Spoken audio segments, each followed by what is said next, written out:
8 მარტს ამერიკის ფარის ინიციატივის ფარგლებში მაიამიში შეერთებული შტატების პრეზიდენტსა და რეგიონის 14 ქვეყნის ლიდერებს შორის შეხვედრა გაიმართა.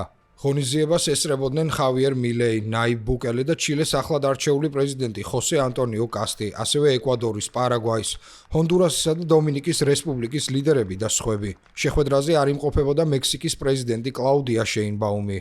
შეხვედრის ერთ-ერთი მთავარი საკითხი იყო სამხედრო ალიანსის შექმნა.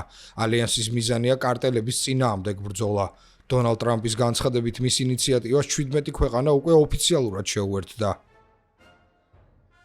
დღეს აქ შეკრებილებს ერთი რამ გვაერთიანებს. ჩვენ აღარ ვაპირებთ ჩვენს ნახევარსფეროში უკანონობის ატანას. მტრების დამარცხება მხოლოდ ჩვენი სამხედრო ძალების მეშვეობით არის შესაძლებელი. ჩვენ უნდა გამოვიყენოთ ჩვენი სამხედრო ძალები.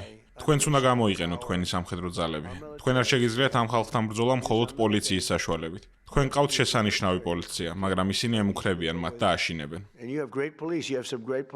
ტრამპმა გამოსვლისას ისაუბრა კუბაზეც. შეერთებული შტატების პრეზიდენტის თქმით, კუნძული ბოლო წუთებს ითვლის. ის ჰავანასთან პირდაპირ მოლაპარაკებებს სახელმწიფო მდივნის, კუბაში დაბადებული მარკო რუბიოს მეშვეობით აწარმოებს. მათ სურთ მოლაპარაკება და ვფიქრობ, შეთანხმებას ძალიან მარტივად მიაღწევენ, განაცხადა დონალდ ტრამპმა. მან ასევე აღნიშნა, რომ კუნძულზე კონტროლის შესაძლოა შეერთებულმა შტატებმა დაამყაროს.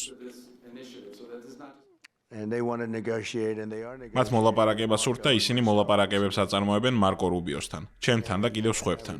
ვფიქრობ, რომ კუბასთან შეთანხმებას ადვილად მივაღწევთ. 50 წლის განმავლობაში ჯერ კიდევ ბავშვი რომ ვიყავი მესმოდა კუბის შესახებ.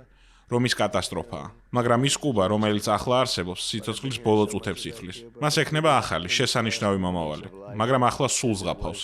მართალია, ახლა ჩვენი ყურადღება ირანისკენაა მიმართული, მაგრამ ამასაც მივხედავთ. დაახლოებით 2 დღეს დაისვენებს მარკო. არა, არ დაისვენებს.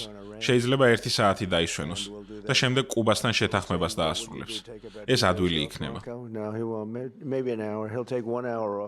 ამავდროულად დონალდ ტრამპმა ოფიციალურად აღიარა დელსი როდრიგესის მთავრობა ვენესუელაში, ქვეყანაში, რომელიც ნიკოლას მადუროს დაპატიმრების შემდეგ თვეების განმავლობაში ვაშინგტონის მეთვალყურეობის ქვეშ გარდამავალ პროცესს გადის. შეერთებული შტატების პრეზიდენტმა ასევე გამოაცხადა ვენესუელურ ოქროსთან დაკავშირებული შეთანხმების შესახებ, თუმცა პირობებზე დეტალურად არ უსაუბრია. მან ასევე კიდევ ერთხელ გაიმეორა, რომ არ დაუშვებს მტრულ უცხოურ გავლენას თავის საყვარელ პანამის არხზე. ამ განცხადებას პანამის პრეზიდენტი ხოსე რაულ მულინოც ისმენდა.